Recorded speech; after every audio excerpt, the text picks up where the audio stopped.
నగరపాలక సంస్థ పరిధిలో పెండింగ్లో ఉన్న ఆస్తి పన్ను, నీటి ఛార్జీలు, ఇతర పన్ను బకాయిల వసూళ్లపై ప్రత్యేక దృష్టి సారిస్తూ డిప్యూటీ కమిషనర్ కె శ్రీనివాస్ అధికారులతో సమీక్షా సమావేశం నిర్వహిస్తున్నారు. ఈ స్మార్ట్ సిటీ కార్యాలయంలోని సమావేశ హాల్లో జరిగిన సమావేశంలో స్పెషల్ ఆఫీసర్లు, రెవెన్యూ అధికారులు, సచివాలయ సెక్రటరీలు పాల్గొన్నారు. ఈ సందర్భంగా డిప్యూటీ కమిషనర్ మాట్లాడుతూ పన్ను వసూళ్లలో ఒకే విధానాన్ని అనుసరించాలని సూచించారు. ప్రతి వార్డులో బకాయిల జాబితాను స్పష్టంగా తయారు చేసి వచ్చే 10 రోజుల్లో ఎంత మొత్తం వసూలు చేయగలమో కార్యాచరణ ప్రణాళిక సిద్ధం చేయాలి అని ఆదేశించారు. ప్రత్యేకంగా కార్పొరేషన్ పరిధిలోని ప్రభుత్వ భవనాలు, ప్రభుత్వ ఆస్తులపై ఉన్న బకాయిలను వెంటనే గుర్తించి సంబంధిత శాఖలకు డీఓ లెటర్లు పంపాలని సూచించారు.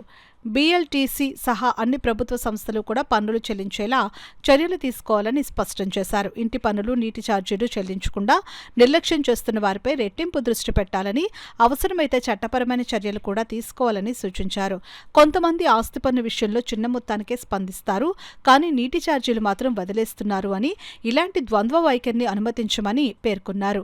వార్డు వారీగా ప్రత్యేక డ్రైవ్లు నిర్వహించి ప్రతి స్పెషల్ ఆఫీసర్ రోజువారీ ప్రగతి నివేదిక ఇవ్వాలని ఆదేశించారు. ఈ సమావేశంలో డిఈ లక్ష్మీనారాయణ, స్పెషల్ ఆఫీసర్లు, రెవెన్యూ అధికారులు, సచివాలయ సెక్రటరీలు తదితరులు పాల్గొన్నారు.